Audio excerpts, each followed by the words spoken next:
Max? We desperately need a doctor here full-time. Will you just give us a couple of months? I'm sorry. Maybe you have it in you to be a saint, Sister Joan, but it's just not my style. Oh, so what are you going to be when you grow up, Doctor? But don't do that, lady. Don't patronize me because you are on some goddamn... Don't you snarl at me or I'll smack you upside the head.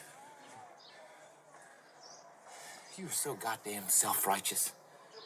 You know, I don't even feel good about what we did down there today. Bringing in another little mouth to feed in a cesspool of a country. Feel good? Who the hell cares if you feel good? What makes you so special? You're just another person like the rest of us, doing the best you can to take care of yourself and not doing any too bloody well. As Don't talk to me like you think you know me, lady. Look, you need help. Don't be a coward. Ask for it. I don't need your help.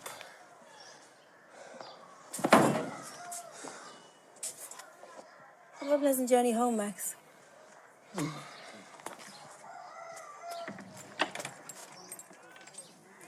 Bye, and God bless you.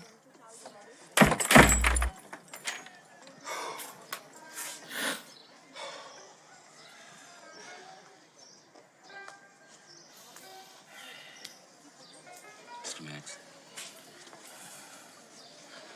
I think you have a good heart.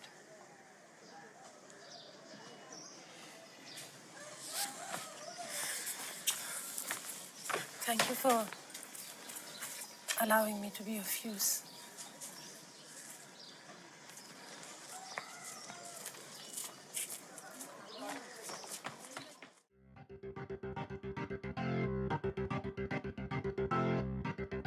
Hello, hello. I'm Katie, and welcome to Retromade, your pop culture rewind. We continue with our Everyman, Patrick Swayze. Today, this time, we will travel back to April of 1992 in India with an uplifting and inspirational story, City of Joy. My guest today is another fellow Last of the Action Heroes Podcast Network host, Sicco Heersink. He hails actually... Hi, Katie. Did I pronounce Heersink correctly? As always, yes. Okay. I taught you well. Thank you. And you hail from one of my favorite places, the Netherlands. Lucky to have you join us. Sicco, why don't you tell us more about you and your shows? Well, they've been on a hiatus, haven't they? Yeah, Yep. I've had a busy year. I had an interesting year, none of it to do with podcasting or writing or anything creative, which makes me a little antsy. So I was actually very happy when you invited me because it's a good way to get my feet wet again. So yeah, my shows, I host a show about Mel Gibson called Hugging the Cactus. It's carried by the Last of the Action Heroes Podcast Network. I'm very happy to be there, still be there. I also host a show about Arnold, which is called the Arnold Podcast. I do that with Doug. Doug had a baby this year, so again, another hiatus. So we decided to take a little pause and regroup for next year. So that's, yeah. And I was lucky enough to join you on your Mel show, and we did Bird on a Wire with Goldie, who's Kurt's lady. He's our other Everyman on Retromade. Yes, the beautiful and talented Goldie Hawn. Mm-hmm. And then we've done some just kind of crossover, like they're not part of a show, just under the umbrella, just some fun 80s movies as well with... we got to do Romancing the Stone, which is still one of my favorite shows, and it's still getting listeners. It's immensely successful. Then again, we were great on it, so it's kind of inevitable. Well, it is. And then, of such course, a we did good the one. sequel. Yeah, Jewel of the Nile. And then we did the sequel, which was also really fun to do.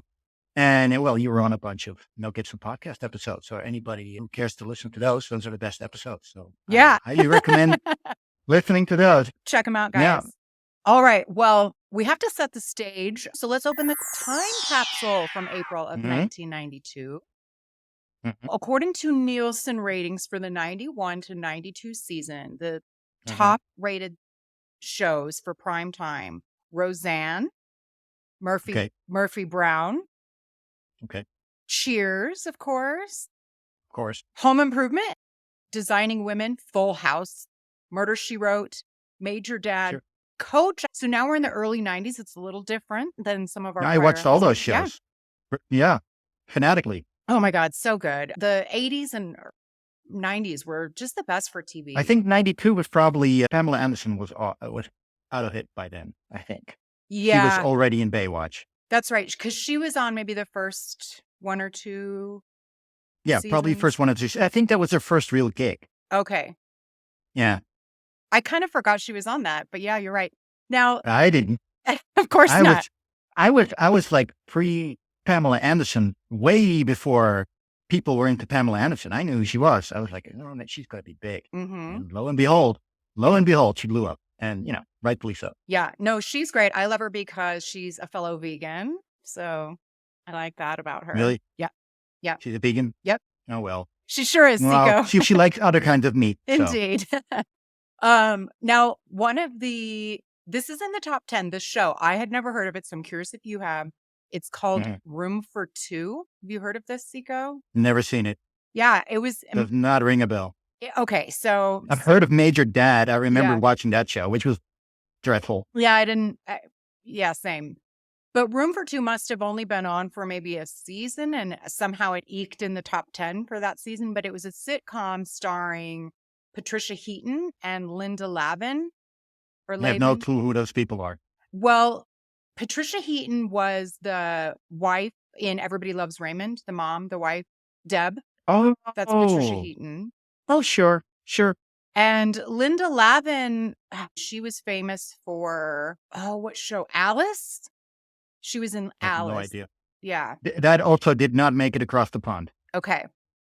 Yeah, this will be interesting. But yeah, so anyway, it was on CBS. That was the show. Those two, Linda Lavin played Patricia Heaton's mom. Anybody seen this show? Okay.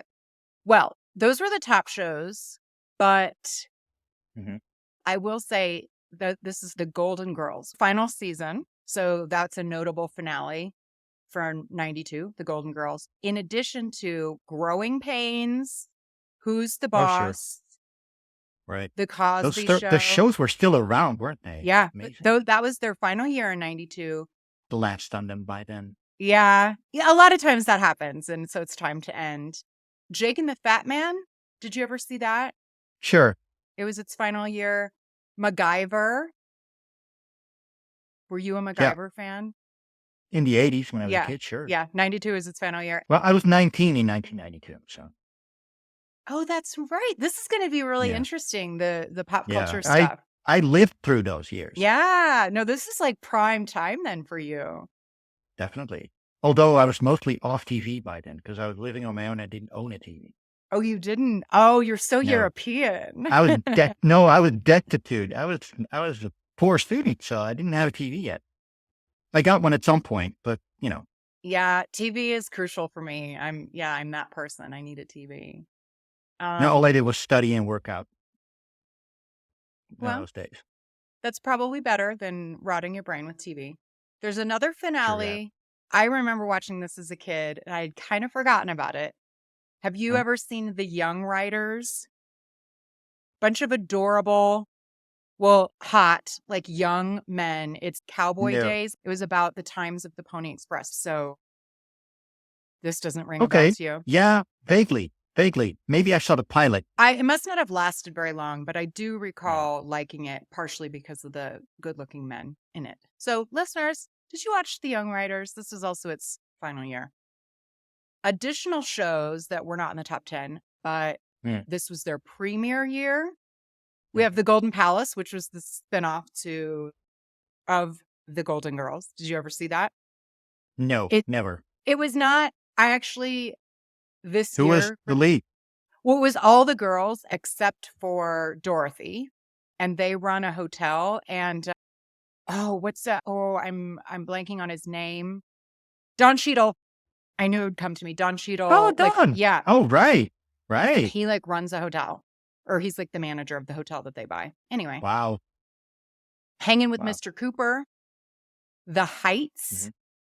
And it only lasted for a single season, but I remember The Heights. It was like a musical drama, and they had a CD too. Oh yeah.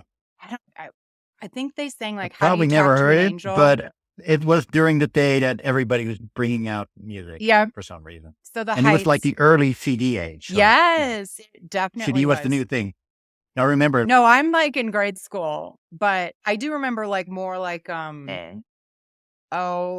Boys to Men, like that kind of. That was more. Sure, they were around. Yeah. It was basically just the height of the hip hop era. Mm-hmm. It was everywhere. Yeah.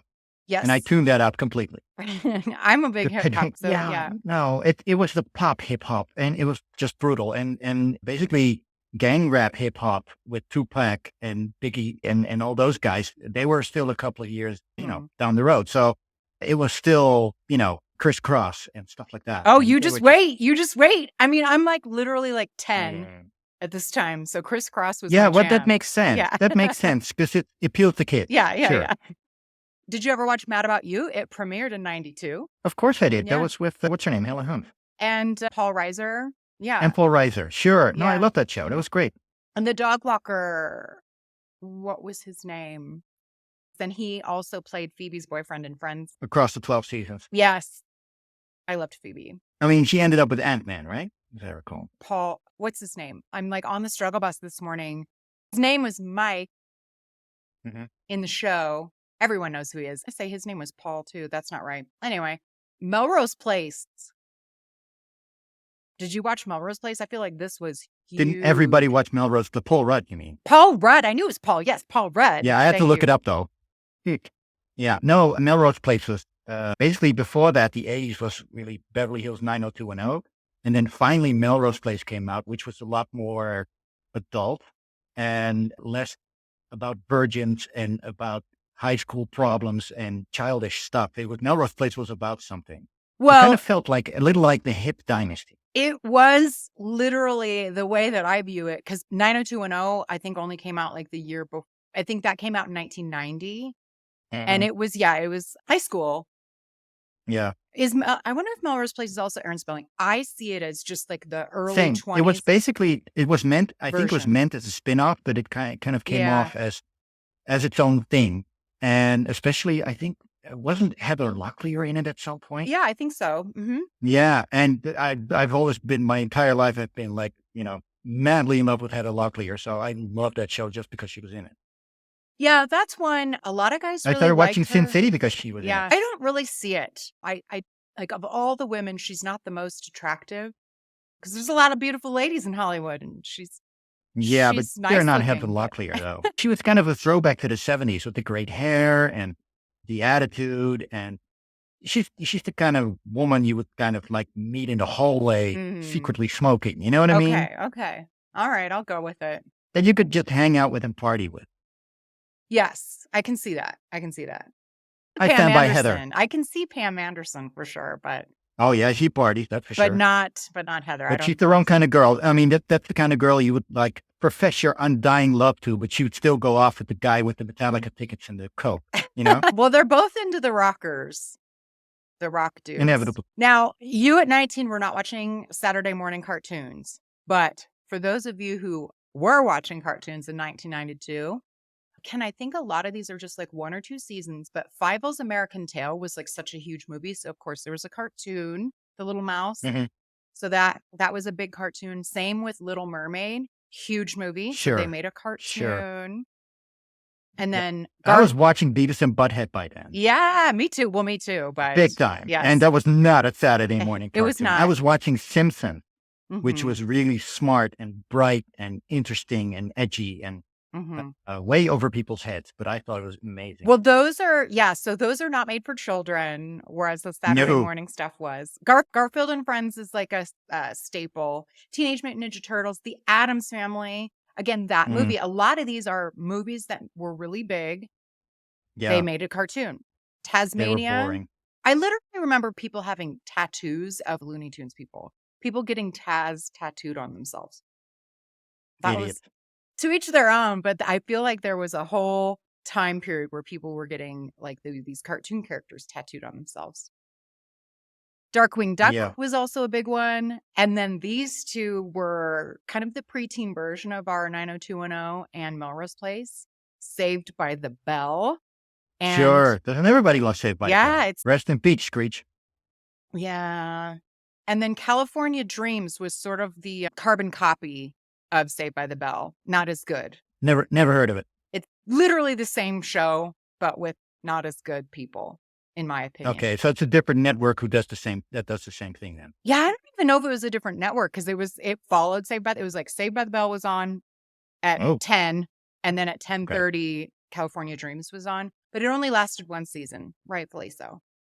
Yeah, it was hot garbage, whereas Saved by the Bell was great. I mean, it really was great. People It was. Yeah. Tiffany Amber Thiessen, she was so hot. Well, I actually think Jessie, what's her name, is the prettiest. What is her name? Yeah, Jessie Spano is the character's name. Elizabeth Berkley. Took me a minute. Oh, yeah. sure, sure. Well, I remember her more from the Paul Verhoeven movie.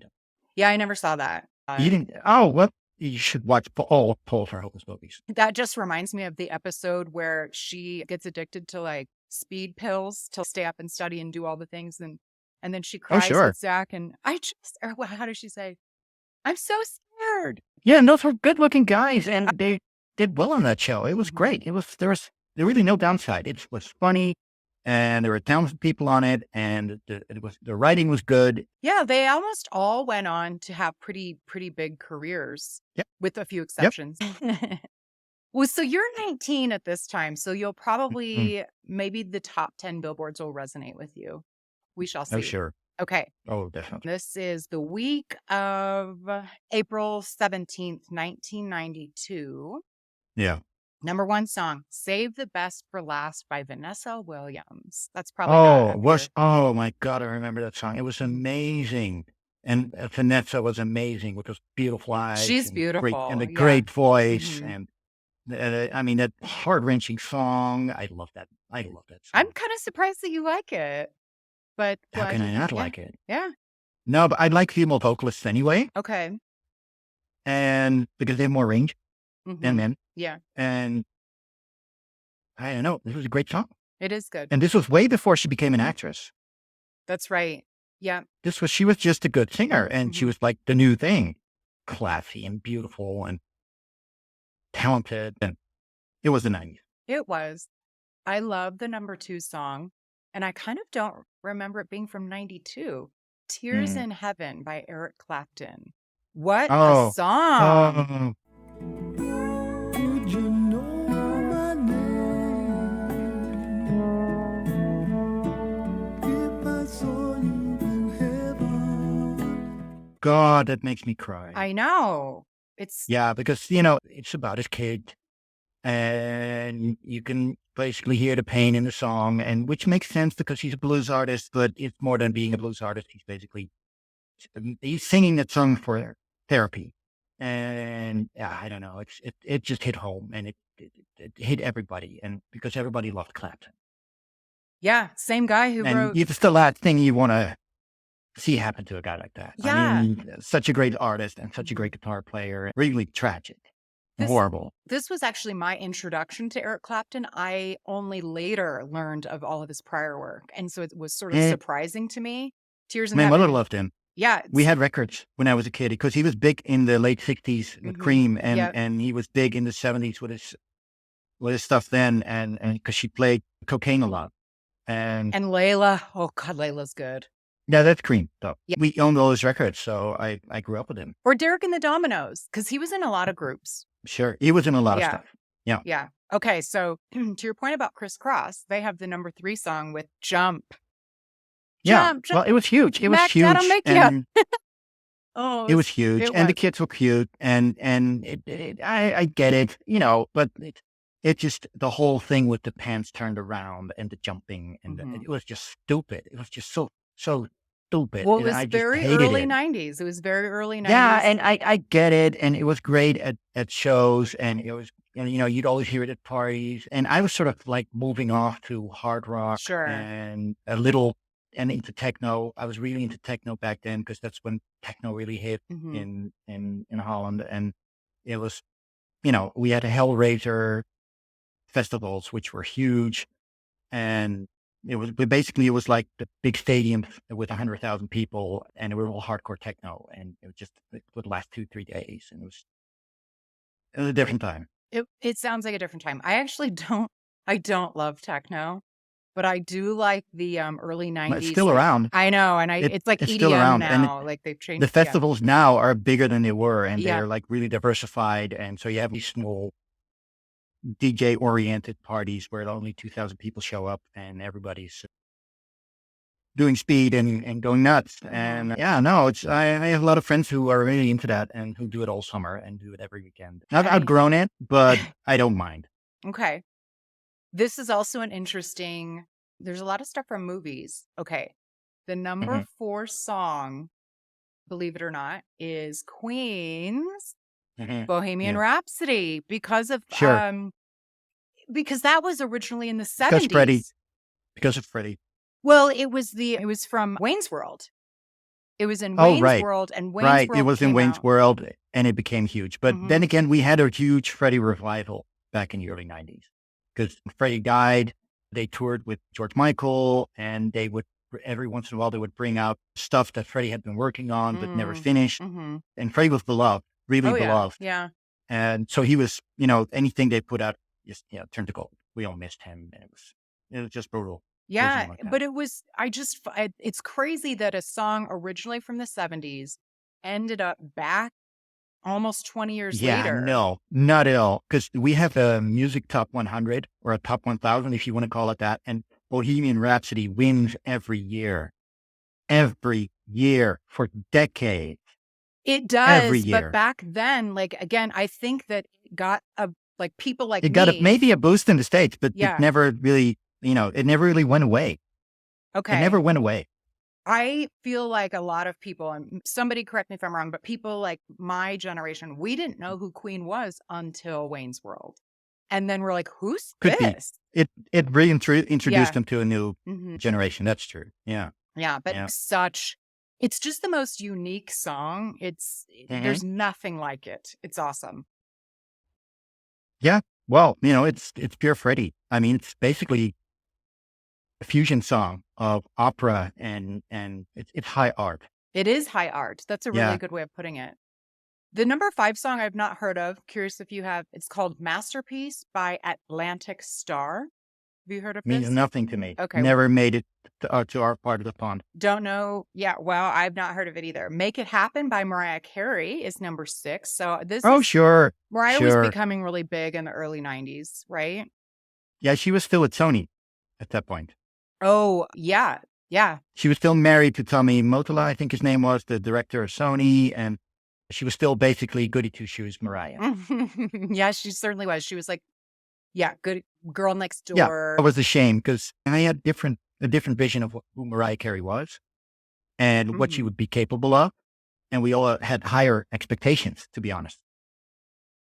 And she never really, in my mind, she never really came out of that. I mean, she's basically a Christmas song now. She's kind of known for that. There was that album that she had in the like early to mid 2000s that really brought her back to the forefront. It was a really good album. With a lot of rap artists on it. And Yeah. I think it had Butterfly on it. And some other stuff. Yeah. Sure. Yeah, that was Slut Mariah. but it was really good. Well, because she's more grown up and I'm not saying this to slut shame or Right. anything, but she was really hamming up the look, I have curves and I have a big booty.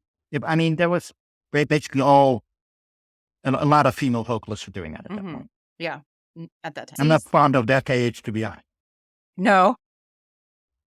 Oh, it's still No. very much a thing, like the Yeah, it's- Kardashian-y look. Is that what you mean? Yeah, it's gross. Yeah. It's just gross. Well, it's unnatural. And degrading. It's unnatural. I call it manufactured. Yeah. I'm. It's not beauty.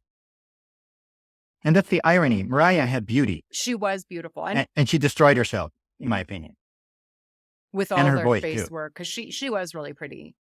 I mean, Yeah. she still is a beautiful woman, and No, but she could, in my opinion, she could have aged gracefully, yeah. but she didn't. I loved TLC, big fan, and they had the number 7 song with "Ain't Too Proud to Beg," and I think this was their first album.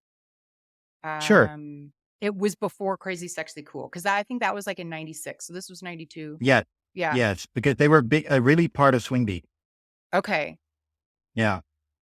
Boy, TLC. Yeah. When they had, it was like Waterfall came after this, but yeah. Yeah, no, that was on Crazy Sexy Cool. Yeah. Sure. It really peaked in the late 90s Yeah, then they had when they had fan Scrubs and mail. other stuff. Fan mail, yeah. Was that late 90s or early 2000s? That was. No, late 90s. Okay. Definitely late Okay. 90s. Yeah. I can't remember when Left Eye passed.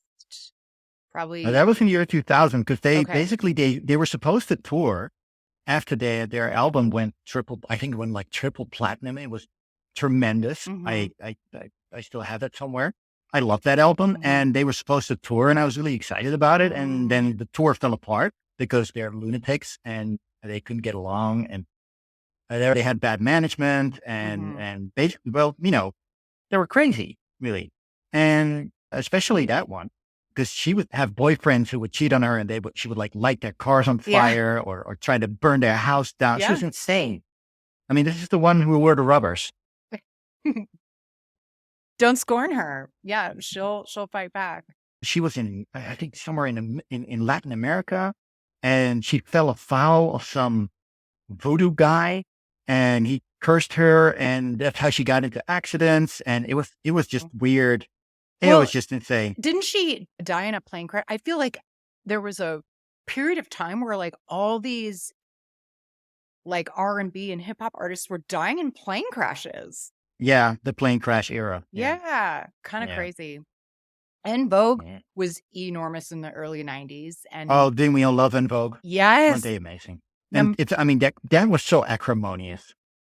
At some point there were two En Vogues because they couldn't get along. all the different members, do you mean? Like, Yeah, they hated each other. So their song My Lovin', You're Never Gonna Get It was the number 8 Yep. song. And that's probably the song they're most known for. Right.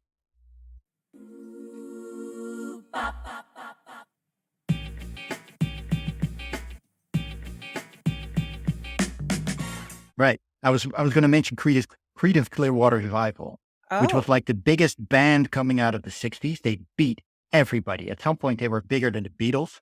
They beat the Doors. They were huge, and they were poised for greatness. And then the whole thing fell apart. They'd been together for 15 years. They were a band under a different name originally, and then they became Creedence. They were relabeled as Creedence Clearwater Revival, and they came out with all these well-rehearsed, really well-written songs that sounded fantastic. And then it just fell apart, and they hated each other. And those were best friends and brothers and stuff like that. And that's what that horrible music industry does to you. It does seem like that's a common thing. It happens in to bands. too many artists Yeah. for it not to be on purpose and for it not to be a toxic environment. It's like the tight-knit people who are creative geniuses who come together and are highly motivated to make something of themselves and make something of their careers and who work hard and who play hard. And then they get to a certain level of success. And I suspect they run into a certain kind of people, the kind of people we're going to be talking about with this movie we're about to talk about. And then everything just crumbles, and these people are just, they're just destroyed. That success crushes them. Well, they're too young to deal with it. The fall is hard. Yeah. Well, to round out the rest of the top 10, Beauty and the Beast, again, from a movie. This was Celine Dion and Peebo Bryson. That was the number 9 sure. song. Yeah, I remember that. It was a cartoon, right? Yep. Yeah, Disney. Yeah. And then the number 10 song is another one I have not heard of. So have you heard of Breaking My Heart, Pretty Brown Eyes by Mint Condition? Vaguely. It wasn't big here, but yeah, I know the song. Me too. We have some news and events before we get into the movie. There's actually a lot that happened in 92. We have mafia boss John Gotti found guilty of 5 murders plus conspiracy to murder, loan sharking, illegal gambling. I'm just going to interject this here because you allowed me to interject stuff. Yes. 1992. You want to hear the top 40 of now our neck of the woods? Sure. Well, not all 40, but maybe the Okay. couple. How about George Michael and Elton John? Don't Let the Sun Go Down on Me. Okay. It was the live version. And we had Right Said Fred. Oh, well, that Don't came Talk, to Just us Kid. as well. Oh, no. Yeah, it was huge. And there was Sexy. Genesis. Genesis was gigantic. We had I Okay. Can't Dance. What else? That's Dutch stuff, more Dutch stuff. Under the Bridge, Red Hot Chili Peppers. Well, that's the It was whole year huge. of 92, right? This was the particular week. But yeah, those are all really good.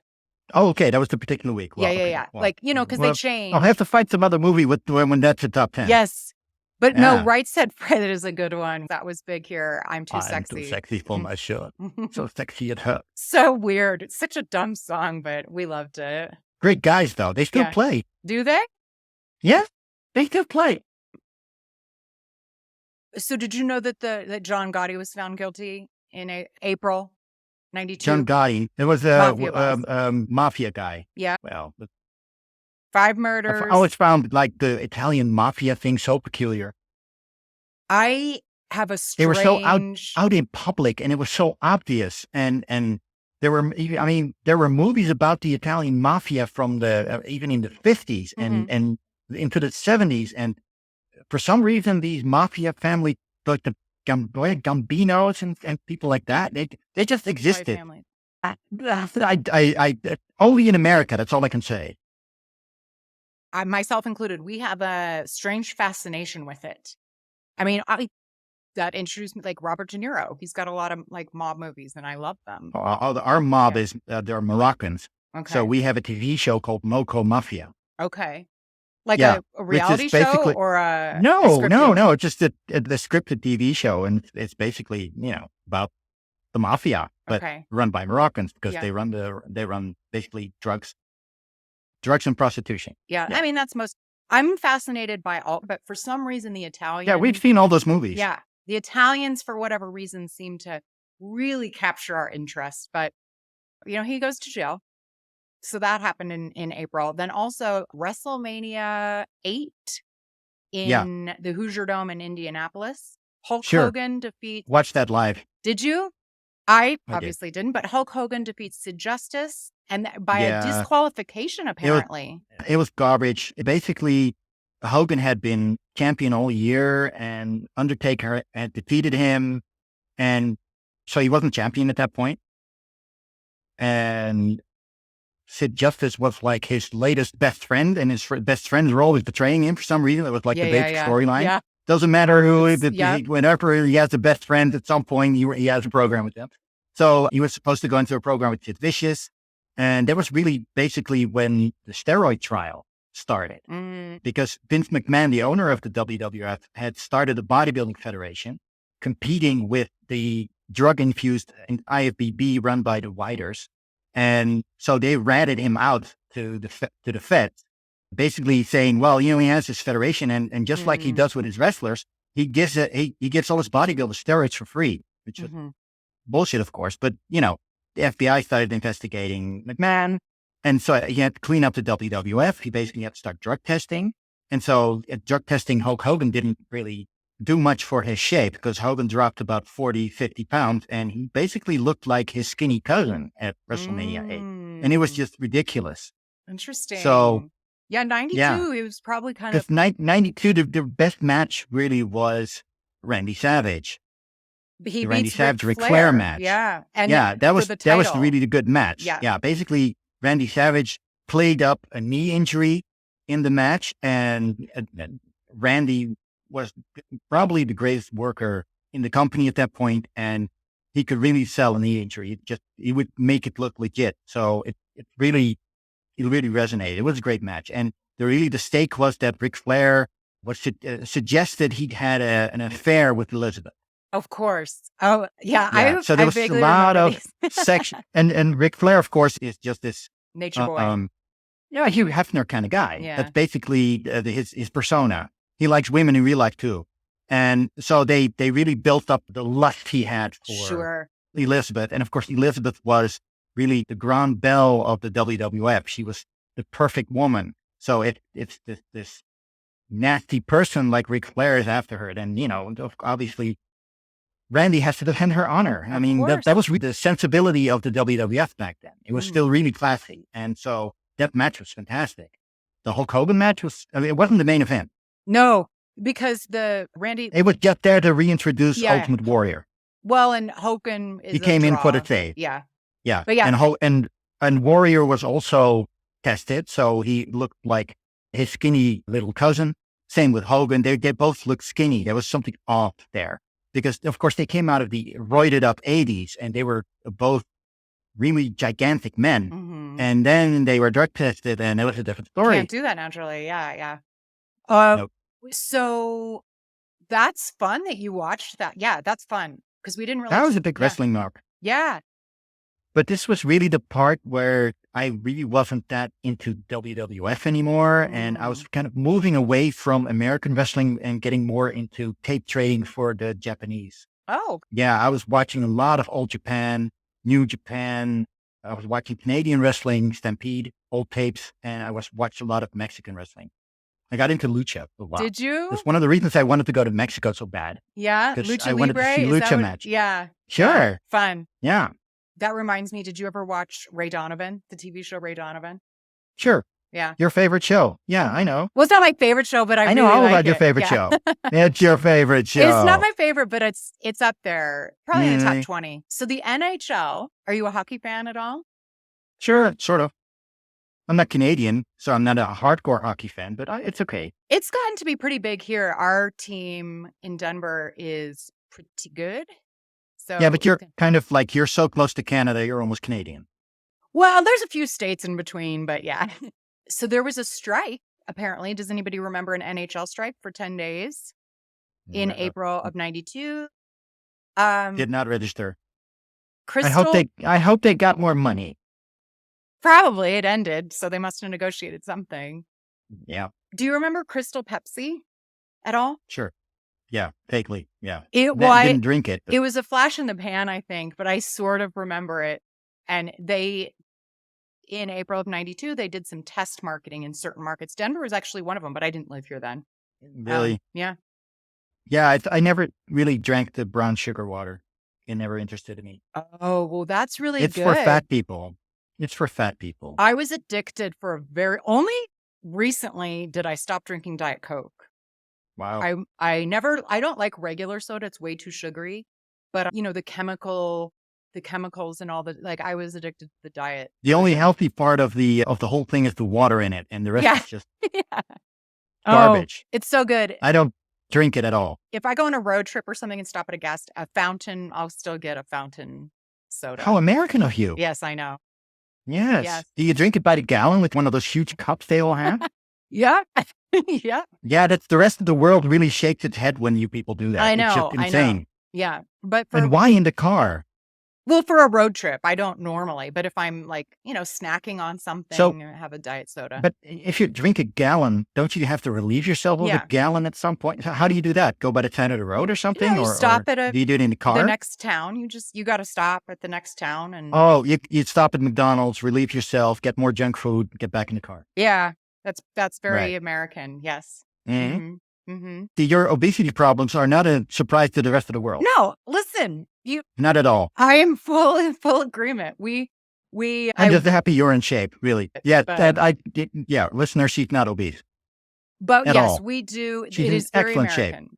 Yeah, I work with a Ukrainian guy, and he lives in Canada now, and he's like, North America is a strange place. I'm like, yeah, Yep. Yep. yeah. Well, so speaking of different countries, Mhm. and you being from the Netherlands, Yeah. do you remember the magnitude 5.5 earthquake that happened? Sure. Oh, yeah. It broke my mirror. Really? There was also a 6.1 magnitude Mm-hmm. earthquake in San Bernardino, California, near Joshua Tree. So 2 big earthquakes. I don't know. Is that a fault line thing? Yeah, yeah. Yeah, because in the 70s and 80s, the fault line was really a big thing. Mhm. Everybody thought that California at some point would, just end. Break off into the ocean. Yeah, it hasn't yet. We need Hollywood to have podcasts about movies, Sicco. Hello. Oh, there are plenty of movies around the world. We can just have podcasts about all the movies made in Britain or in France or in Italy or Spain. Spain has a great movie industry. I'm sure they do, but remember, America Hey, we is could the do largest we could do a audience. Pedro Almodovar podcast, and you would be much happier because the men in it are way, way, way. I'm more sure nice. they are. I'm just saying, obviously, for Americans to listen, we're very ethnocentric here, Sicco. Have you not figured this out yet? We only know American Yes, well, stuff. Yes, well, maybe you should stop using foreign actors then and use American ones, but you can't because they're all fat. Well, not all of them. Hey, Patrick Swayze, our man, he's from Texas. Yeah. Yeah. So But he's not. he's a different guy, isn't he? He's He was a dancer. He was in shape. yeah. He was, that's a different story. Yes. Also, I so remember this. This is April 92. The A jury acquits the LA Police Department officers on charges of excessive force in the beating of Rodney King. Oh, yeah. Didn't that start to riot? Yeah, and that decision sparked Right. massive riots in the city. I very much remember that being on the news a lot. And I was Yes, only like and 10 or 11. and that's important because that's the first time something like that, it went viral. Somebody taped it and it went viral. And that's the fact that it went viral caused the riots. I'm sure people have talked about it like ad nauseum, but Yeah. when I was doing this research, I was like, oh my God, yeah, the Rodney Yeah. King was Yeah. such a big deal. And it just, Yeah. it shone a light because it was on tape. So yeah, but it basically, it brought up all the problems in American society. there's a lot of movies that shine a light on the problems that we have. Well, and they started coming out really in the early 90s. Mhm. That was kind of when you start getting good stuff. Mhm.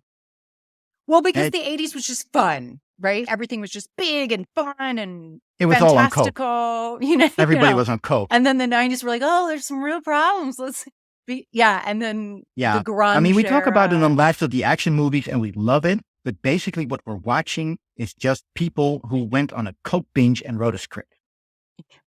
Hey, Because when you think about that's Rambo, really. When you it's think fun, about it, that's though. like when you're on coke and you think about, hey, what if I was this super soldier? And what if I was like let loose? And what would happen? That's a coke binge, really. You know, you're the big not about over the anything. top nature of stuff was so very 80s. Which was it's just really fun. Yeah, But very fun. in the 90s, reality hit. And that's, kind of like this movie. That's reality though. Yeah, no, it's very true. There was a big shift.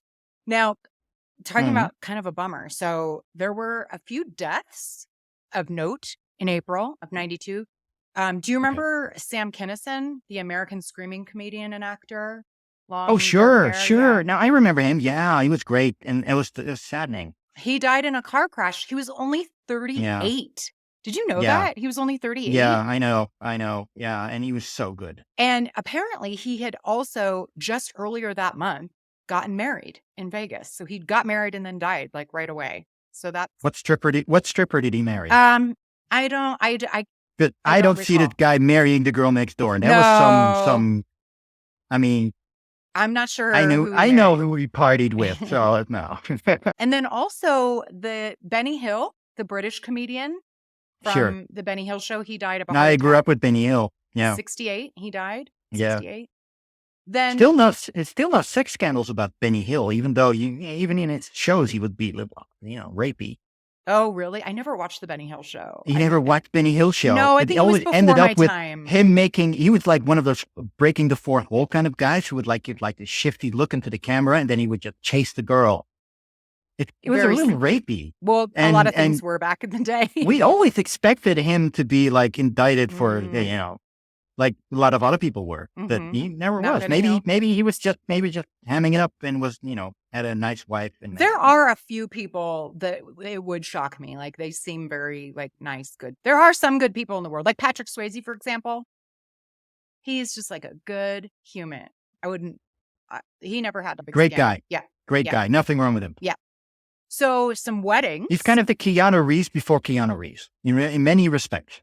Good actor, cares about Mhm. other people. Yeah. Basically, a kind of an all-American kind of jock, but sensitive, creative. It's just something different Yeah. about him. There's a few things, some weddings, divorces, and then other big movies. David Bowie got Mhm. married to Iman, April 92. Yes, the great Iman. She was so beautiful back Yeah. in the 80s. He She was on every magazine cover. She was everywhere. And it was like they were perfect together. I mean, that's who you would expect Iman to marry, David Bowie. In many ways, the perfect man. I mean, he was handsome. He was talented. He was a great writer. He was successful. He was a great artist. He was a creative force, a tremendous human being. So, if anyone's going to get Iman, it's going to be David Bowie, because who else? Really? I also mean, appreciate he was 45 and she was 37. So they're like appropriately aged. It wasn't like she was 19, like a lot of dudes. she wasn't his muse, Yeah. his 16-year-old muse, or Right. something like that. No. And it was a civil ceremony in Switzerland. I don't think I knew that. Yeah, that's where they got married. That makes sense, because David Bowie's British and he has, taste. I don't Iman think is Somali. African, and Yeah.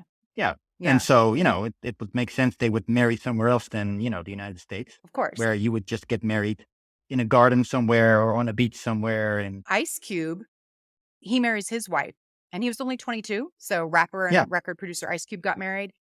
Yeah. Also, and another decent guy. yeah. And it's so funny because he's like the family movie guy now. Sure. But Makes he was, perfect sense because he's a decent guy. Yeah. He was just, he was just basically building on his talent to get out of the slum. And the minute he got out, he built a life. And he's a big success story, in my opinion. Mm-hmm. Yeah.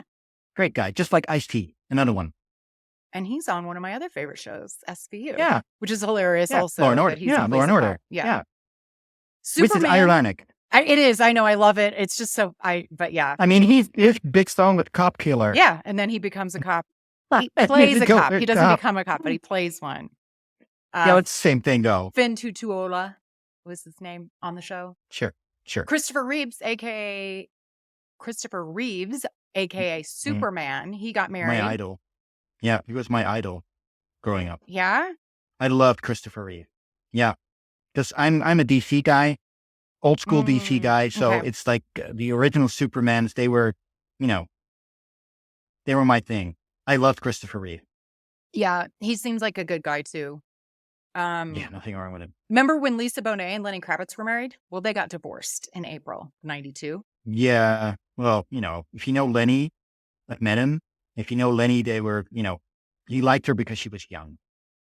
They were a really pretty couple. They were both like very pretty people.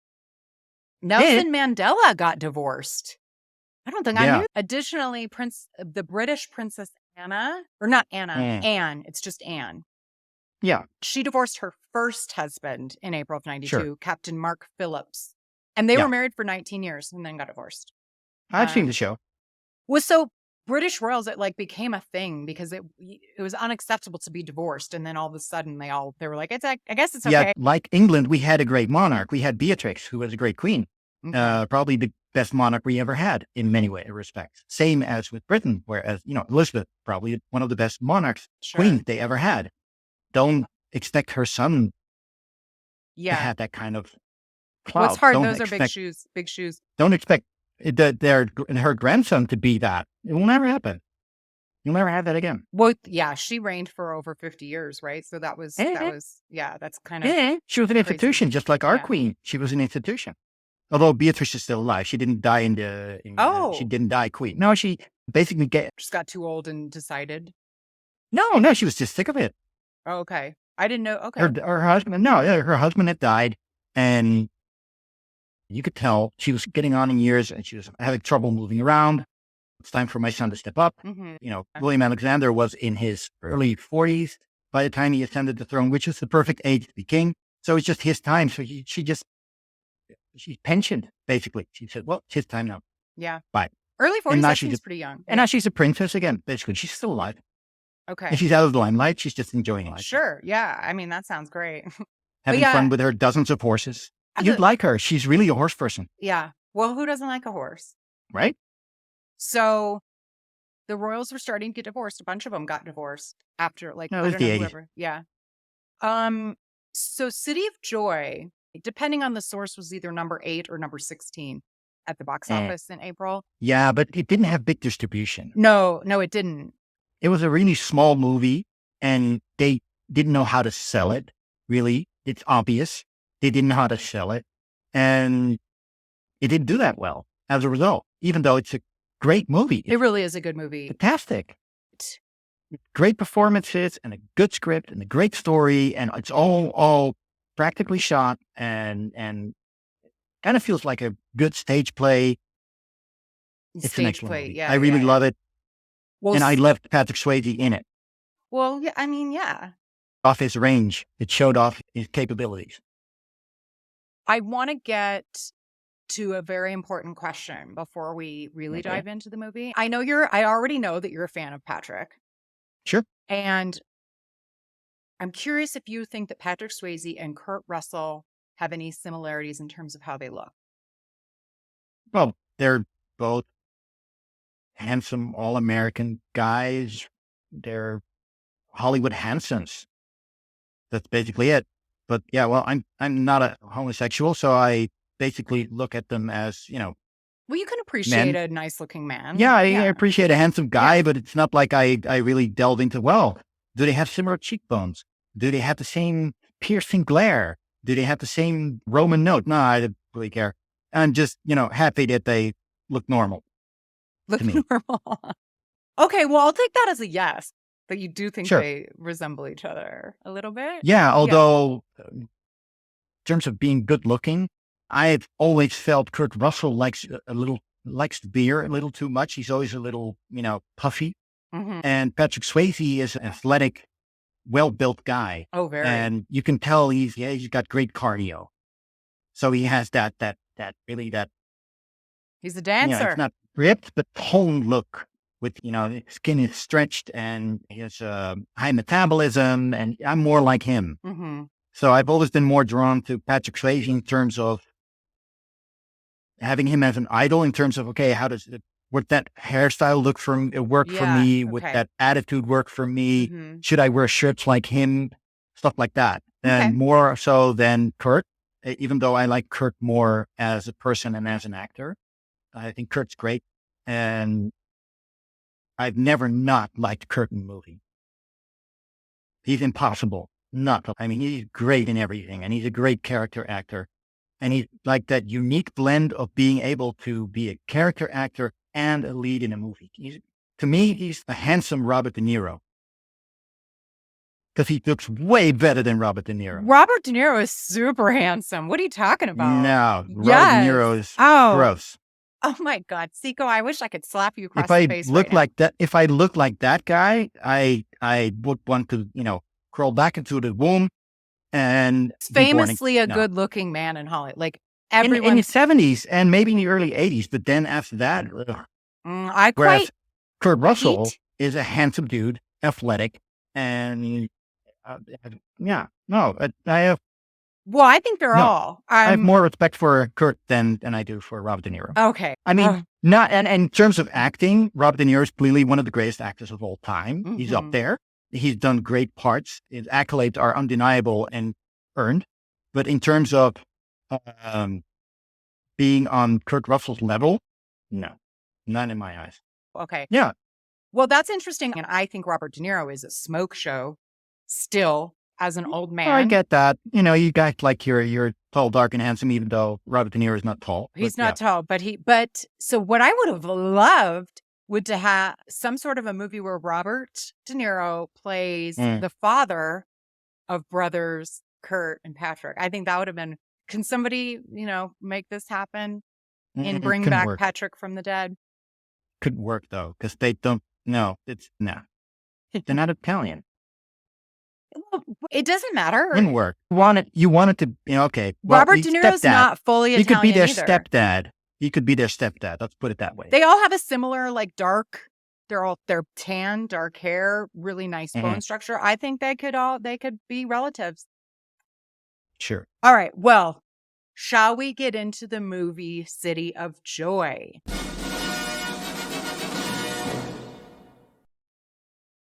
April 17th, 1992. 6.5 on IMDb. Who cares? The director is Roland. Is it Jaffe? Hoffe? Do you know how to pronounce the director? He's British, so make it British.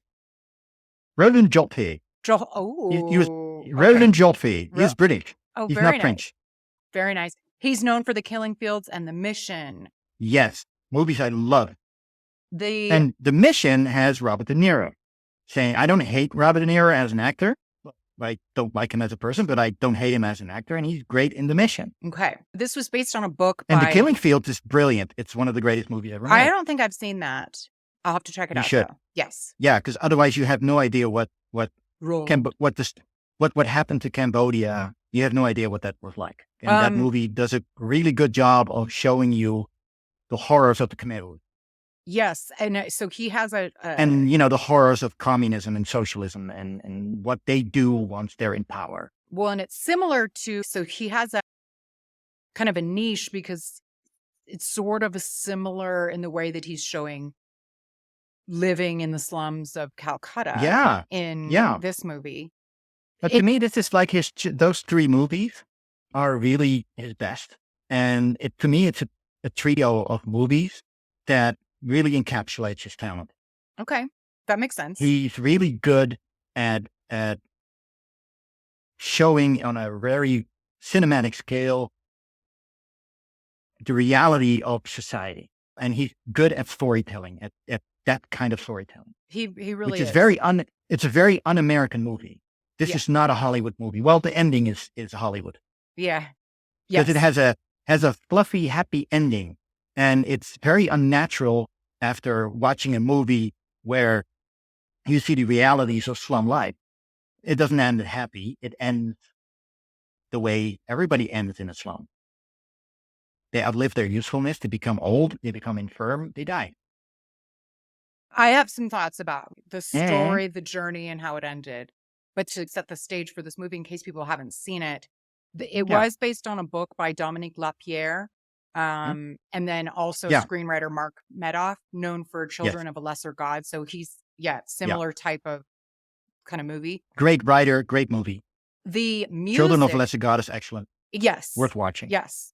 The music, you guys will remember when we talked about Ennio Morricone or Morricone. I don't know how to pronounce it. He's Italian. Ennio Morricone. Morricone. And the music was really good. I know. I love it. I love it. He also composed the music for The Thing, which we talked about The greatest horror movie of all time. I love that movie. Did you know that music got a Razzie nom? Yeah, but who cares about the Razzie? I know. I'm just saying it's crazy because he's a very super well known and well received in terms of Yeah, they do that on accolades. purpose. They tend to like nominate people who are lauded, and then when they do something that's not as good as their greatest stuff, then all of a sudden they get a Razzie. Really? I liked it. I liked the music, but whatever. Okay, so the cast. Yeah, because it's good. It's fine. Yeah, it's great. It's for what it. Yeah, and ironically, most of John Carpenter's movies, John Carpenter scores the movie. Yeah. That's true. And in The Thing, because it's a studio movie, they get Ennio Morricone, and it's great because Ennio Morricone does great scores. Of course, it's the greatest scores are all in the 60s and 70s, but it's still good. Agreed. I mean, he scored Tarantino movies because Tarantino wanted Ennio Morricone's soundtrack. Makes perfect sense.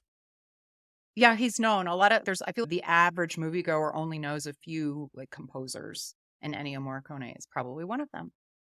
Now, the cast isn't super well known, which is kind of a first for the show, but you'll recognize some of them. So obviously Patrick Swayze, he plays Max. He's the doctor that kind of he loses a patient and then he comes to Calcutta to find enlightenment. And then the nurse. Well, not really. Basically, the story is sure. No, when he's a traumatized doctor. He kills a kid, dies under the knife on the operating table. He blames himself, and so he runs away. And he runs away to India, like people do. And he's in India, and because he's a doctor, doctors are going to doctor. That's basically what happens. He's in a slum, and people are in a terrible state, and they have nothing. And the doctors and the people who work in healthcare there and who work in the charities, they have nothing.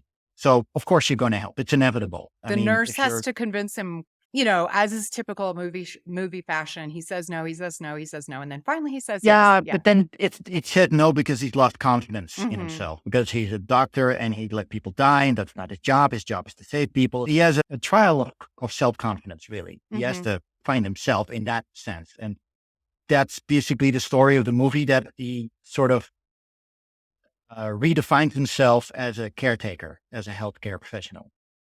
So the nurse that he teams up with in the movie, her name is Joan, but the actress who plays her, and so she's British, Pauline Collins. Sure. So those of you non-Americans might know her. She played a maid in the British drama series Upstairs, Downstairs. And she also, her performance in Shirley Valentine from 1989, she received a BAFTA and an Oscar nom for that particular role. So she's a legitimate actress in that way. Good character actress. Yeah. And then there's an Indian guy who moves from like a farming village with his family to Right. Calcutta. His name in the movie is Hazari. Hasari, but the actor's name is Puri. Sure. And And he's been in then everything. He's like that kind of that guy, iconic yeah. Indian actor. His He's been in wife, everything. In India as well. He's Yeah. really big in Bollywood. He's great. yes. I love Bollywood. I've had Pakistani girlfriends and they introduced me to it and I've seen so much of it. I actually am not familiar. Okay, so Sure. if you want to get your start in Bollywood, start with movies with Aishwarya Rai. Ashwari? Aishwarya Rai. Okay. Yeah. I'll have to write that down. She basically crossed over Oh, into American movies. Yes. And she's beautiful. She's so insanely beautiful. Well, the woman who plays Hasari's wife in this Mhm. movie is also very beautiful. Her name is Mm, her name is Kamla Yeah. in the movie, and the actress who plays her is Shabana Azmi. Shabana Azmi. Yeah. And then they have 2 boys and a daughter, and the daughter's name is Amirta in the movie, and the actress who plays her is Aisha Sharker. Sure. Then the Good. bad guy, Ashok, so Yeah. there's like a Such good actors. They And were he- so good. he You really hated them. Oh, well, he plays the son of like Mhm. the Godfather type guy of the slum, and Right. he's a shitbag. Like we hate him. Yeah. He's terrible. Scum. But Scum. the actor who plays him is Art Malik, and he is also in a bunch of movies. You guys might recognize him from True Lies. He was Aziz in True Lies. Yep. And as we've kind of already talked about, but the description, in case you haven't seen it in a while, an American doctor, a British nurse, Mhm. and an illiterate Indian farmer joined together to transform a Calcutta ghetto nicknamed the City of Joy. So that's where the name comes Yeah. from. Yeah. And so it's kind of cliche, really. Yeah. Except because of the great performances and because of the twists and turns in the story, it's enjoyable.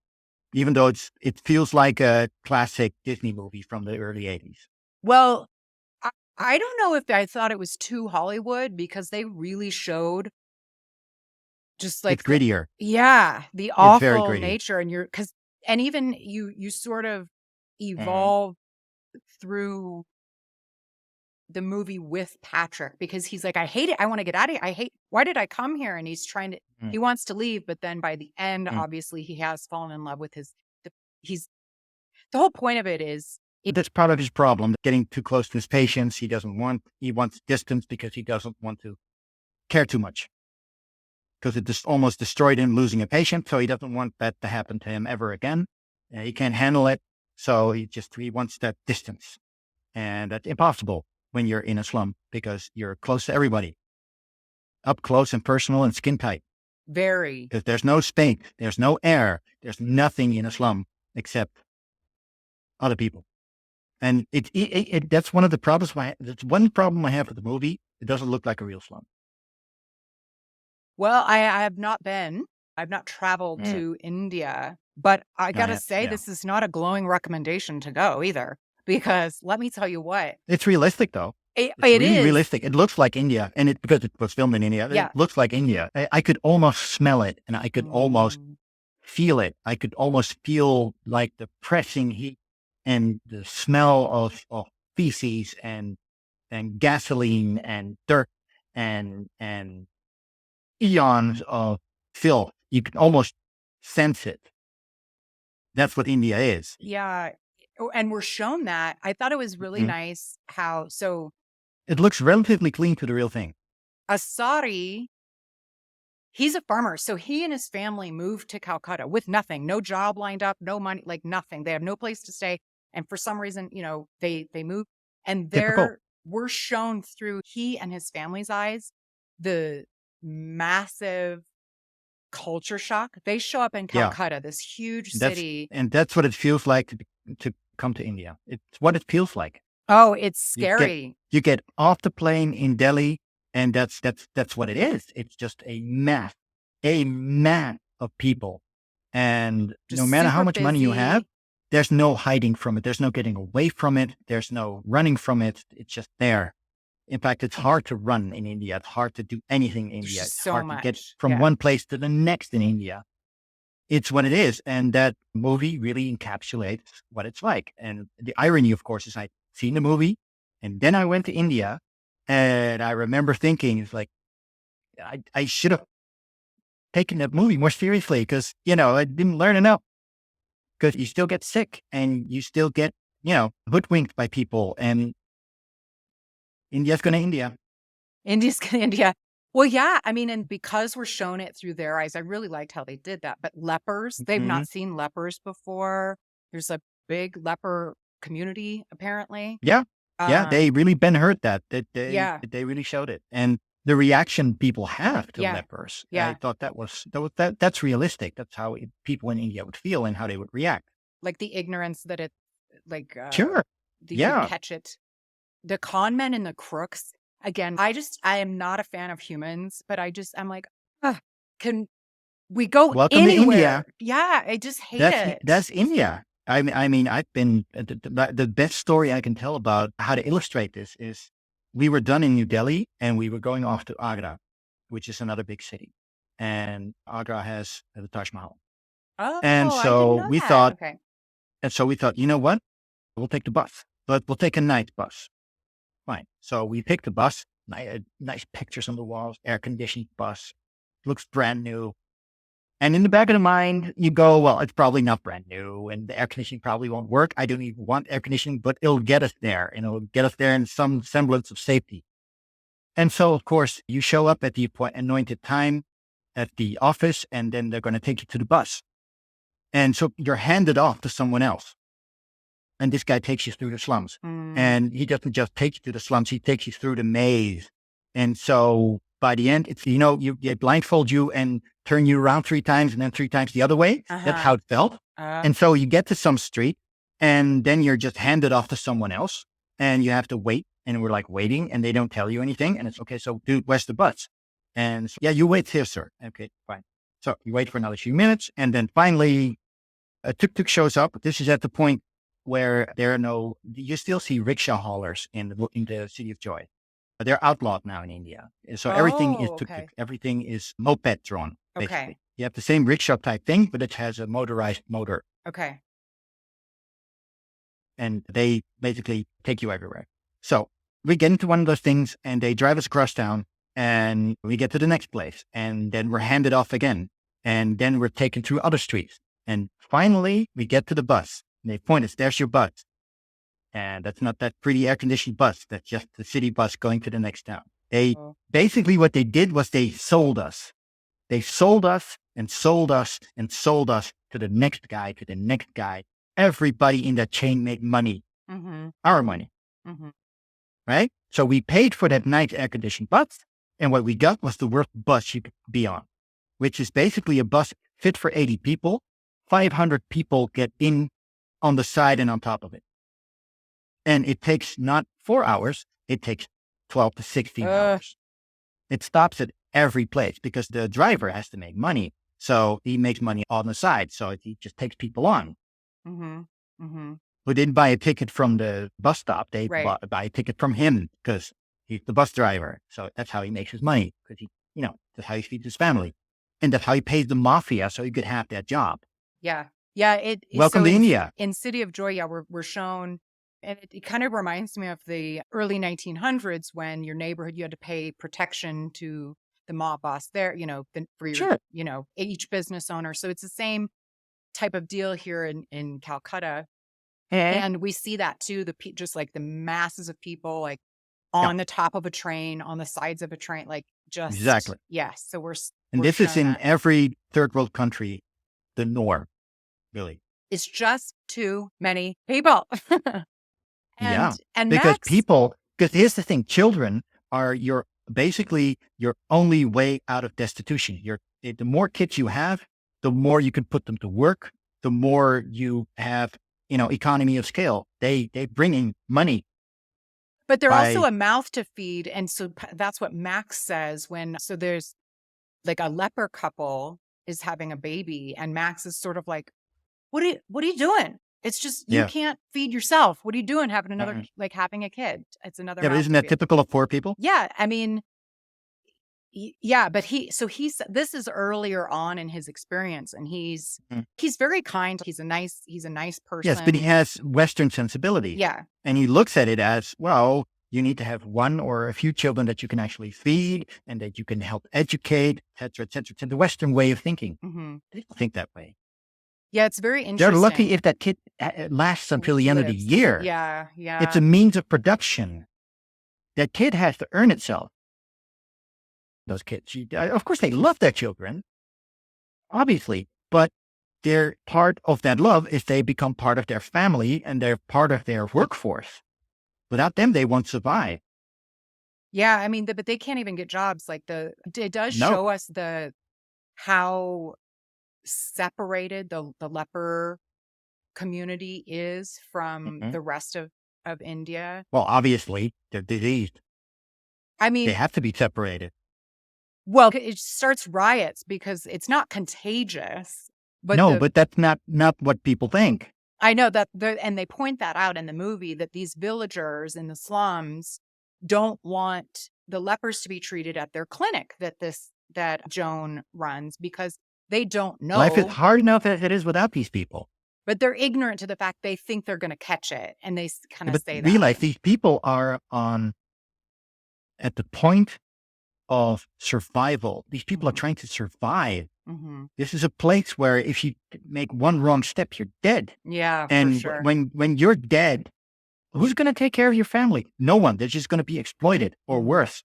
So these emotions that these people have are very real and are very realistic. And, it's like you're on fight or flight, and it's these people form a threat to me.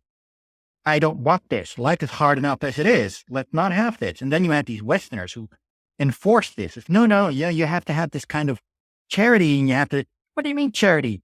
I didn't even know where my next meal is going to come from. That's how they think, because they're in survival mode. I understand that perfectly. Well, to that point, so Patrick's character, Max, tries to convince. So it's really quite lovely. It's hard to watch. It's extremely harsh. And I'm like, why?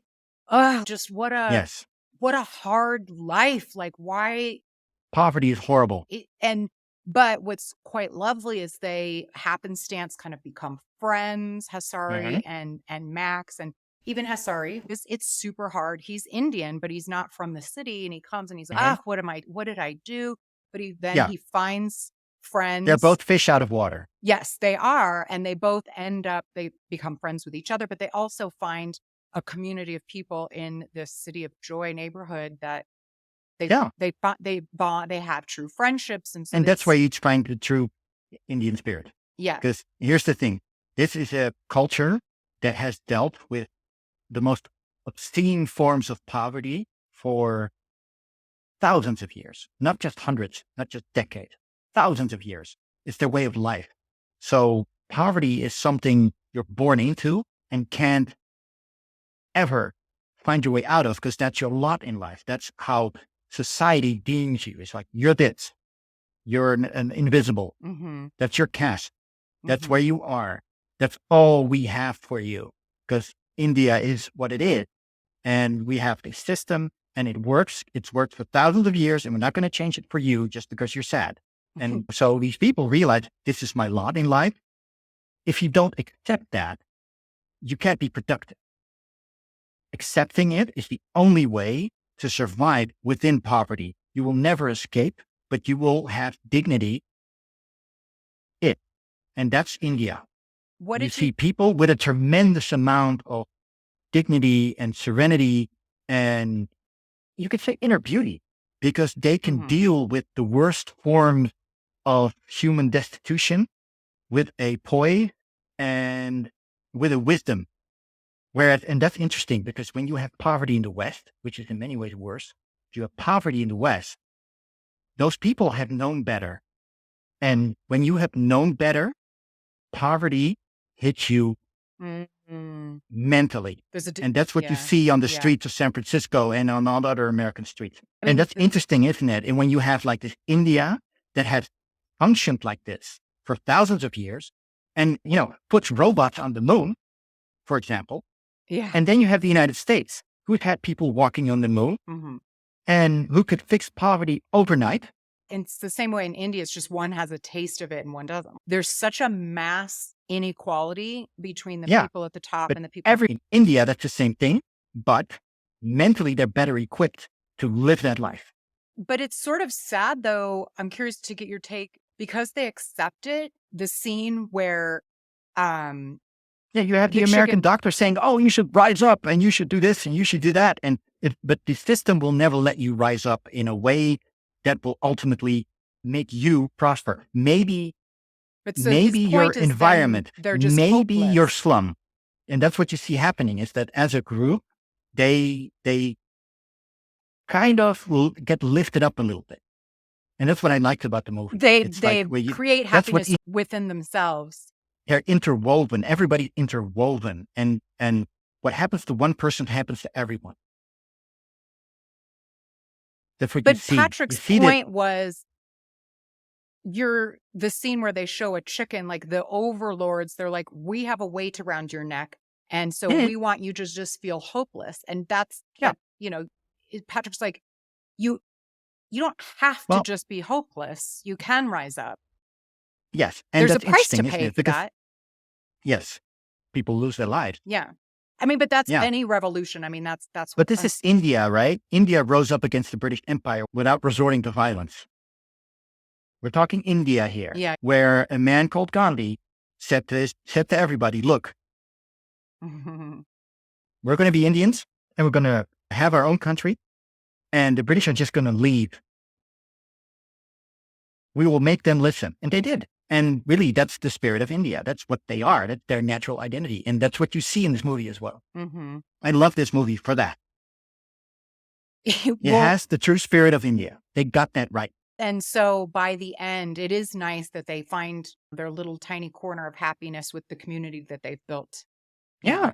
Their own small little They have their part. own little India, their own little city Yeah, of joy. their city of joy. And Patrick, sorry, I keep saying It's as Patrick. good as it gets. Max decides that he's going to stay. I mean, we saw that coming a mile away, but still, he decides that he's Yeah. going to stay. Of course he is. Because he does He's probably good going to there. marry he's probably going to marry the pretty prostitute.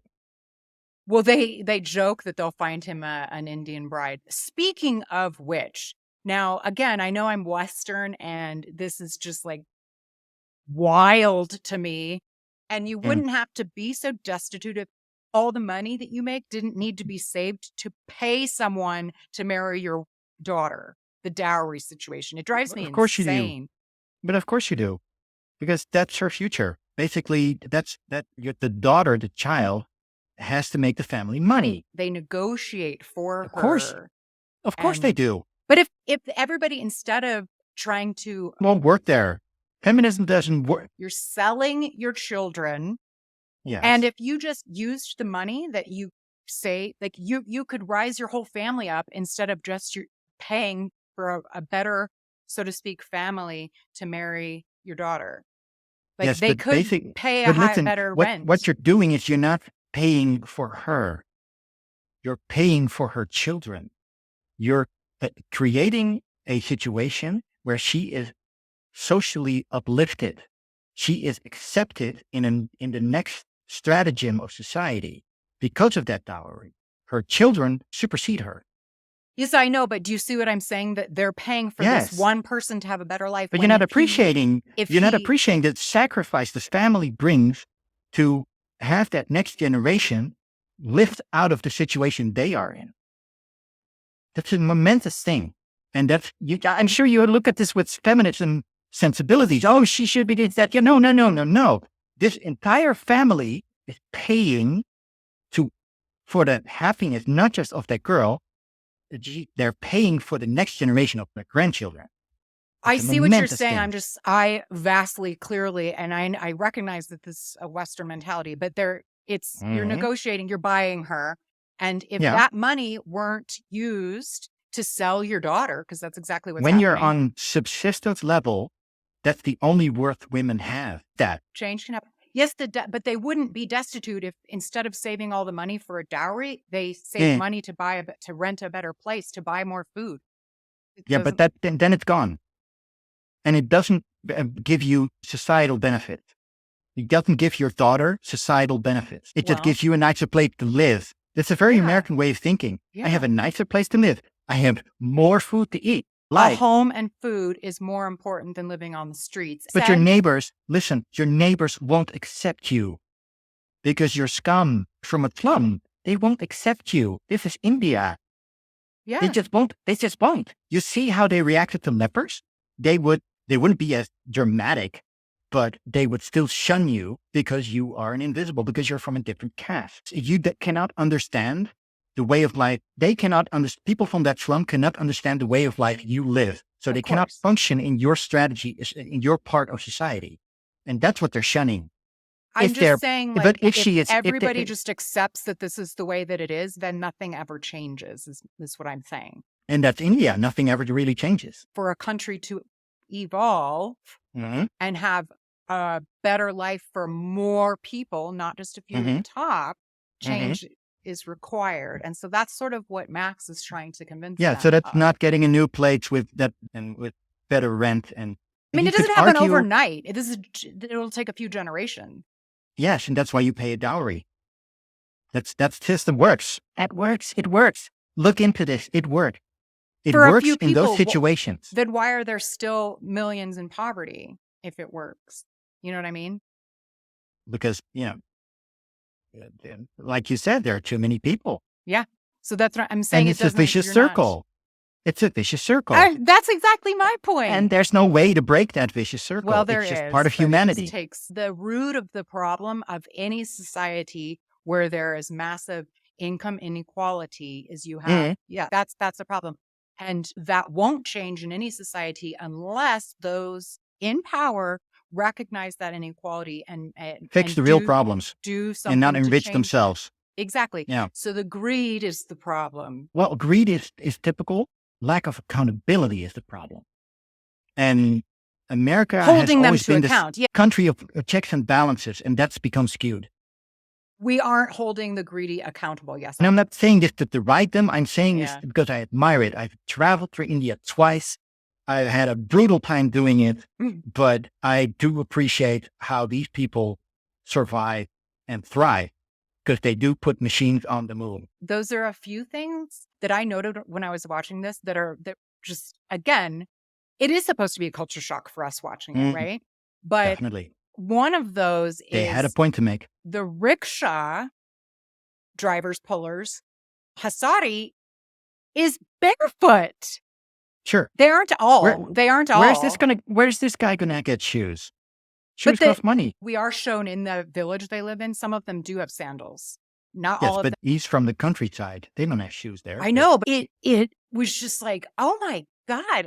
I'm like, it hurt my feet watching it. Yeah, but he's been on his feet for his entire life. But he could easily he's step a on a coolie. nail or, you know what I mean? Yeah, so? Like, Their feet can do that. I mean, these are coolies. This is the country that invented walking on hot coals mhm. as a mental test. Yeah. They invented that. That's their thing.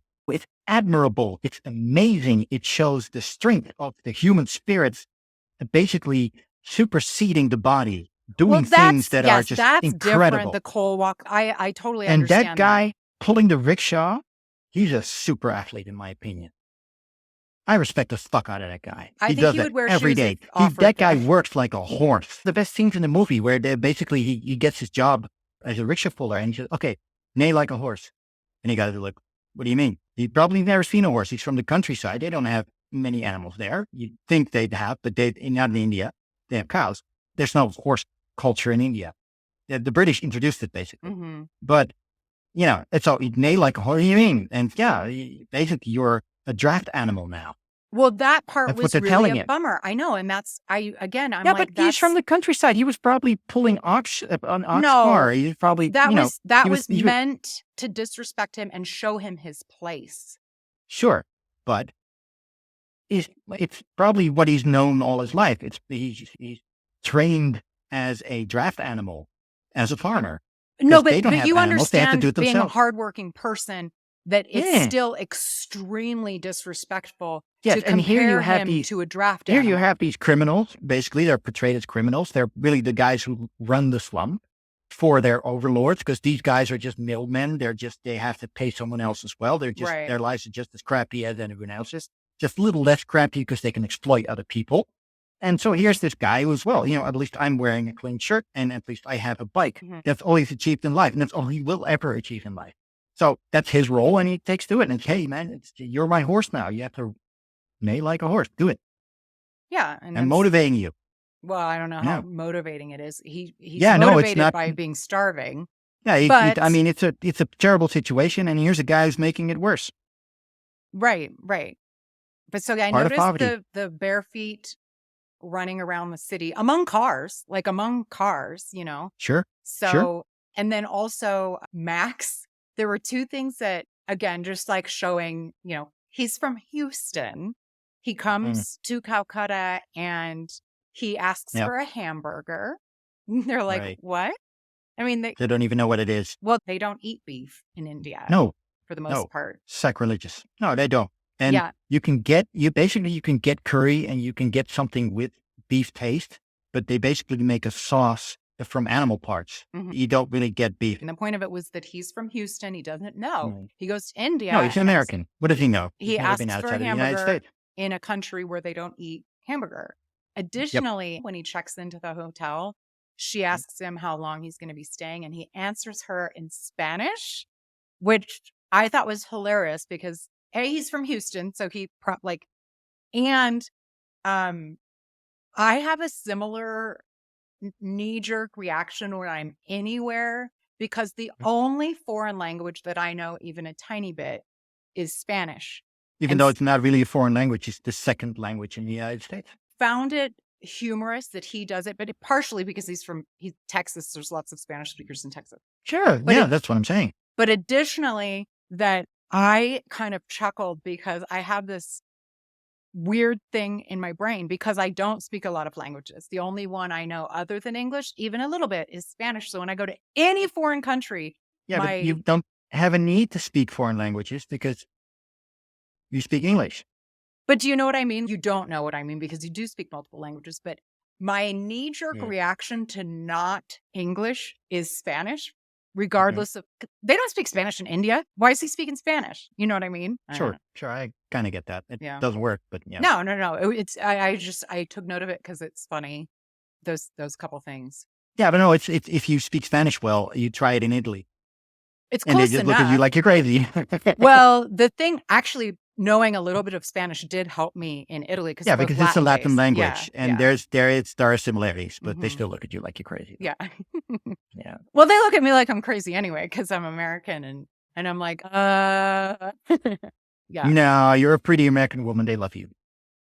The cinema, I wanted to ask you if you took note of the marquee on the movie theater that they go to. So the kids are obsessed with the cinema. The little boys want to go. And so Patrick's character takes them to the movies. And there was a funny bit. I thought you might find it interesting. On the marquee, it was Masters of the Universe was the movie playing. Right. 1987, Dolph Lundgren. But... So I was like, okay, so then they reference that Anil Kapoor is better than Rambo. So he's a famous Indian actor. But so I was like, I looked and I didn't see it. I'm like, is there a version of Masters of the Universe that he's in? Or was there probably? Bollywood has a habit of just basically remaking Western movies into Bollywood versions with lots of singing and stuff. I wondered if either that was the case or there was another movie playing at the theater that we just didn't see Masters of the Universe, but I thought it was funny that they referenced Rambo. That Anil he's better than Rambo. Yeah, but then again, this is early 90s, and Rambo was the biggest thing, so it makes perfect sense. What was your favorite part of the movie? I really like the scene where they confront the farmer with, now you have to neigh like a horse. You're a draft animal. I thought that was very poignant. Okay, and I think the part where there's the guy with no legs shows up and he's saying, well, my wife is in labor and we need help. And they're all pretending that they don't know what to do because they want the doctor to help. So there's like you see kind of social conspiracy happening. They all know like there's one guy in the room who can, but he just needs a little push. Yeah. So you have this kind of this is the point where they all know what role he's supposed to play in their society, but he doesn't accept it yet. He doesn't get it. And so they sort of nudge him in a big way. And I think that's my favorite scene because it's where Patrick Swayze has to he has to come around. That is the first time. He has to see his role. He has to, the doctor in him has to be pulled into that situation. And I really like that scene because I think that's pivotal. Yeah, I agree that it was kind of the turning point of the movie. The turning point. And, they could have ham-fisted that, but they didn't. Mm-hmm. And to an extent, that's because Patrick played it away from the camera. It's not close up. He's withdrawn. He's like trying to withdraw from the whole situation. No, it's not. This is not. No, I'm not in this situation. I'm not really in this slum. I'm not really in this situation. I'm withdrawn, and he's pulled in, and that's that's why I'm saying it's pivotal, because after that, he finds a place for himself, and that's why he can't leave at the end. Yeah, because he leaves a hole, and that's realistic. If he left, there'd be no one to replace him. He's indispensable, and that's the part where when he's in Houston, he's not. He killed kids on the operating table, but in India, he's really important right the fuck now. And so that's really rewarding as a human being to be that necessary to your community, to be that valuable to your environment. And it's not about money, and it's not about your station in life, and it's not about anything else but being able to serve the people around you. And that's what I liked about that. And that's why that's my favorite part. I like it.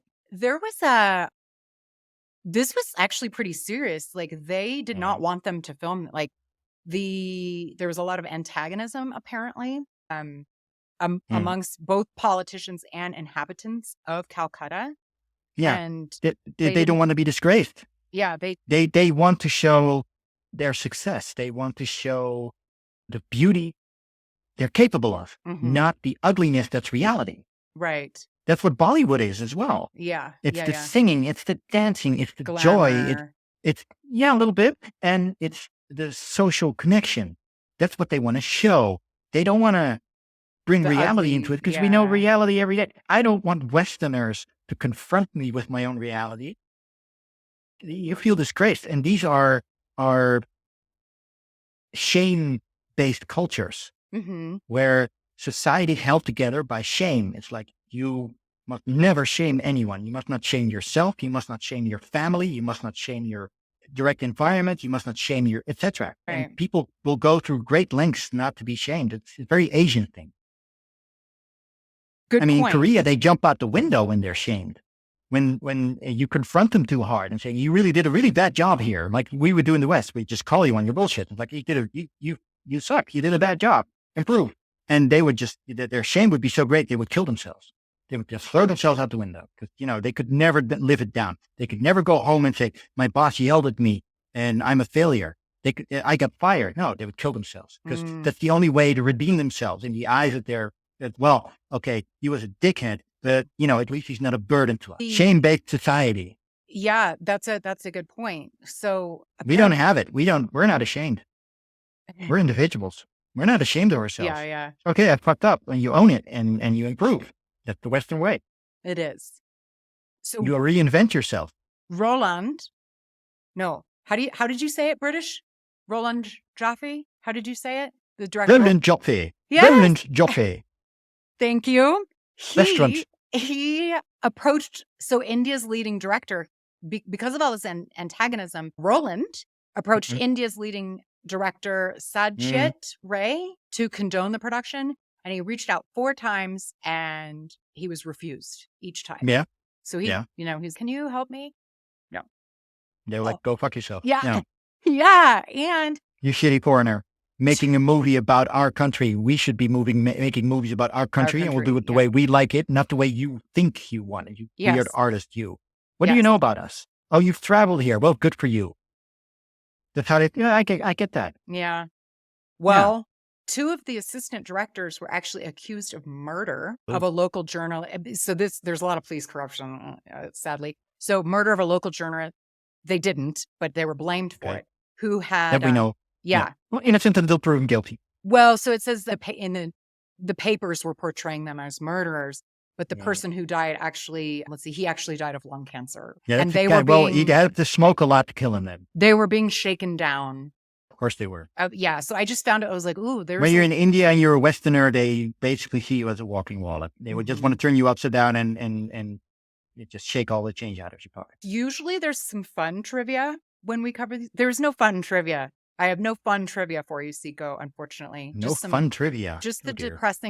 depressing trivia. But Really? I will say, so while City of Joy did offer a lovely view into finding meaning and true friendship, we must now return to present day reality. Until next time, Sicco, thank you so much for joining me. It was a joy as ever. Do you have any final thoughts on City of Joy? And also, please be sure to let us know where we can all find you. Oh, right. Yeah. Okay. So my parting thoughts on City of Joy, I picked it because I'm a big Patrick Swayze buff. I love his movies. And this is kind of a hidden gem because he does some good stuff in it. We don't have Patrick anymore. We could have had so much more, but he's not around. So when you find a hidden gem like this, it's to be savored and to be enjoyed for what it is. And so you can say, well, it's a cliche story. It is. And his portrayal of it is cliche, but the movie isn't. And it's worth watching just because of that. It gives a perspective on India and on poverty in general and on the strength of the human spirit in those situations that is immensely inspiring. So that's one of the reasons I think anybody should watch this movie and why it should have had more success. Not just box office, but it should have been more critically acclaimed. But it was, I think badly managed, badly distributed, and I don't know, mired in controversy, perhaps. Who knows what happens with these movies? But it's still here to be enjoyed, so please enjoy it. As for me, well, I will be going on my merry podcast way with Mel Gibson very soon, but I'm going to Africa first. So I'm going to be a month in Madagascar. I'm so jealous. I'm going to have some interesting times there and some more adventures. And after that, hope to record some Mel stuff for you guys. This is going to be an interesting year because I picked bad guy Mel as a theme for the season. Oh, and so I'm just going to basically focus on his bad guy role. So like the recent Continental, where he plays a John Gotti type of guy, I'm going to be doing a bunch of those. And I think I'm going to do it solo this season. Oh, yeah. And I'm going to experiment with maybe releasing it on YouTube with a live feed and some footage. And so see what happens. Well, we'll be looking out for that. Yeah. Yes. And I'll have to get together with Doug at some point and finish the second season of Arnold. We have 2 in the can, but we still have 2 to go. And I used to be self-employed, but I have a job at a corporation now. They own me. The overlords, so to speak. Yes. Well, it's the times are changing and you have to adapt. And otherwise, society will just roll over you. And I'm adapting. So. And the time difference is sometimes, so you're. Yeah. The time difference doesn't help. Yeah. So it's terrible. And I was building a show with a friend of mine, Heersink. She got another acting gig and she's been really busy and we really haven't agreed on how we're going to release it and how we're going to market it. And so I'm just going to leave that where it is right now until, we get our act together. Like we have a lot to look forward to from you then. Definitely. Sicco. Yes. So we will be looking forward to that. And I'll have your links linked in the show notes. And, so cool. Thank you so much. Yeah. And thank you all for listening. But don't forget to review the show. Follow Retromade on Facebook if you haven't already. And also the YouTube channel. Please follow it. Check us out. And until next time, be kind. Rewind.